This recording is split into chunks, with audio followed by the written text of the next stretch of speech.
Hey guys, welcome to the Liberal Hive Mind, a channel solely focused on exposing the abundant hypocrisy of the left. Ooh, that's not exactly what you wanted to see there, leftoids, now is it? Oh, you poor Democrats. Should I censor this video? Should I maybe not upload it? I know it's a capital sin to confront Democrats with basic realities. God forbid I offend someone's worldview. Oh no. Oh boy, is the copium and the hopium coming to a crashing end. Democrats were riding high for the last little while. I kept trying to warn them. I kept warning them. You're getting too excited too soon. You guys need to calm down. You know, one thing I'm really good at personally is regulating my expectations. I always expect the worst and hope for the best. And that's why I've been warning Democrats to calm down with the hopium, to return to reality, because that's exactly what the polls are going to do, return back to reality. Lo and behold, exactly as predicted, as many people were doom and glooming, the Democrats' surge in the polls was clearly going to be a short-term phenomenon. And as you can see, roughly a month and a half later, Democrats are possibly in the worst position they have been heading into the midterms. And I've got the data to back that statement up. Probably one of the most historically accurate data points, actually, when it comes to predicting future elections. Let me show you guys exactly what I mean by that. We've got some stuff to get into, and boy, the leftoids are not gonna like this, so you know you will absolutely love it. Let's get into it, folks. Let's roll the tape. All right, friends, so trust me, I am not overstating when I tell you that this is the doomsday scenario for the Democrats. Gallup data, one of the most accurate pollsters out there. Gallup doesn't mess around when it comes to their data. They have a long, storied history of accuracy and success. And one of the most historically accurate predictors of presidential outcomes and midterm elections is Gallup Poll's party affiliation data. And when I tell you guys that these numbers are big and bad for the Democrats, I mean these numbers are dramatic. It's a dramatic shift in a 1-month period. Let me show you guys exactly what's going on here. Asked of independents, as of today, do you lean more to the Democratic Party or to the Republican Party? Here's the historical data. I'm going to block out the September report here to create a little bit of suspense, or just to really make the point. We covered almost all of these numbers, and it's been absolutely stellar across the board for Republicans, except for the month of August. Republican support saw a dramatic decrease in the month of August. We were seeing this across polling data. I said for the most part, I think it's going to be a little blip in the radar, a little speed bump, don't worry about it. But overall, the numbers have been pretty damn good. We've been covering Republicans at some of the highest levels at 47, 46, 45%, beating Democrats with independents when it comes to party identification. The month of August obviously was really bad. Democrat/Democrat leaners were at 48%. Republicans dropped all the way down below 40% to 39%. Terrible. Well, how 1 month can make such a difference. Take a look at the number that they just released. That is a 9-point increase for Republican-leaning independents. For the month of September, this data collected from the 1st to the 16th, 48% of independent voters identify as Republican, 44% as Democrat. That is not only an astonishing shift, that's an incredible lead. And that literally changes everything. When we're looking at undecideds, when we're looking at independents, when we're looking at states like Arizona, when we're looking at Pennsylvania, Wisconsin,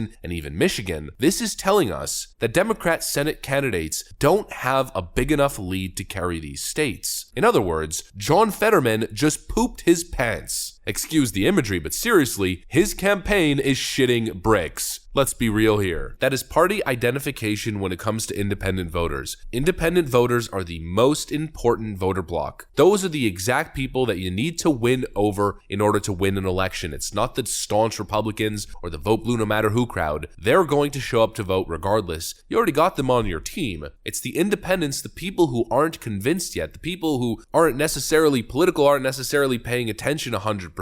They're going to do their research at the last second, or depending on how the current economic situation is, how certain factors are, they're going to vote a certain way. Like, for instance, right now, things aren't exactly going so well. So a lot of independent voters are just going to say, well, if things aren't working under Democrat control, let's try Republican. And that seems to be happening right now. And on the flip side, when it comes to party affiliation, it's an equally dramatic shift. Take a look at this. In politics, as of today, do you consider yourself a Republican, a Democrat, or an independent? 43% label themselves as independent in the month of August as well as the month of September. 30% identify as Democrats in August, 24% identify as Republicans, and now in September it's literally switched. It's flipped. 24% identify as Democrats and 30% identify as Republicans. They gained a 6-point edge in party affiliation in 1 month. With independents, their support grew 9 points. And when it comes to baseline party affiliation, Republicans are up 6, Democrats are down 6. This is all-out panic mode. Red alarm, 5-alarm fire, red wave tsunami trigger warning currently going off in the Democrat HQ and on Twitter. They are freaking. And in fact, this political shift is so undeniable, it's so incredibly powerful, that it's even having an impact on Twitter's favorite pollsters. Folks, we've covered Politico, Morning Consult, and of course Economist/YouGov. I've showed you polls where they oversampled Democrats by nearly 20 points. I've showed you just how skewed these polls are. Guess what? Nothing's changed. They're still oversampling Democrats, even though the Gallup data is suggesting that more people are currently identifying as Republicans. But anyways, even in the polls where Democrats are severely oversampled, Democrat support is dropping precipitously. YouGov has been showing anywhere from a +6 to a +8 Democrat lead over the last 2 months. That lead has now dropped for Democrats to 1 point. And considering this YouGov poll is probably anywhere from 4 to 6% off, underrepresenting or underestimating GOP support, well, that pretty much tells you all you need to know. Democrats are tanking everywhere, even in their own polls, their own push polls, that are meant to overstate their support. This is an undeniable shift, but it's also not exactly surprising if you were paying attention to voter sentiment, paying attention to suburban voters and their voting intentions, paying attention to voter registration shifts, and paying attention to just the bad practice, the malpractice, whatever you want to call it, of the polling industry at large. This is not surprising in the least. It's basically what was expected. It's what we've been expecting. It's what we've been predicting for the last month and a half. And it's no surprise that it's happening because the GOP is leading on every single issue, or at least the most important issues. The 2022 election, no matter how hard the Democrats try, is not going to be about abortion. It's going to be about pretty much everything else. And the GOP leads everywhere. Again, we go right back to Gallup data.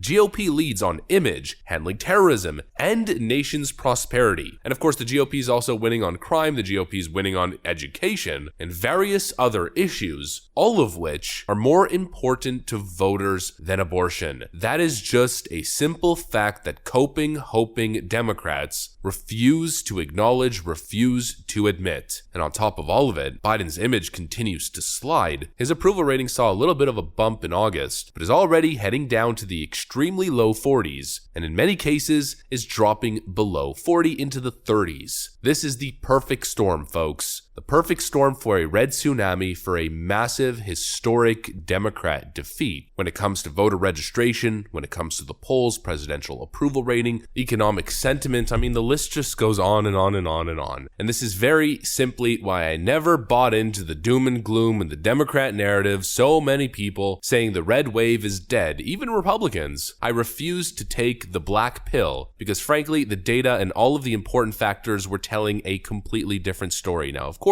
we'll still have to see what happens, but let's just say this is looking really bad for Democrats and their electoral prospects in the near future. That, I'd say, is a simple fact that is just the current reality. And the data that I showed you guys today is probably the strongest evidence that we have had as of yet. I mean, what an absolutely dramatic shift. Keep coping, Democrats. It's just not going your way. That's what I got for you guys, though. Hopefully you enjoyed this video. If you did, please make sure to leave a like and possibly subscribe to the channel if you guys are up for joining the community here. I'm going to get back to work. I got another video I should be recording. I'm going to thank you guys for watching, and I'll see you on the next one.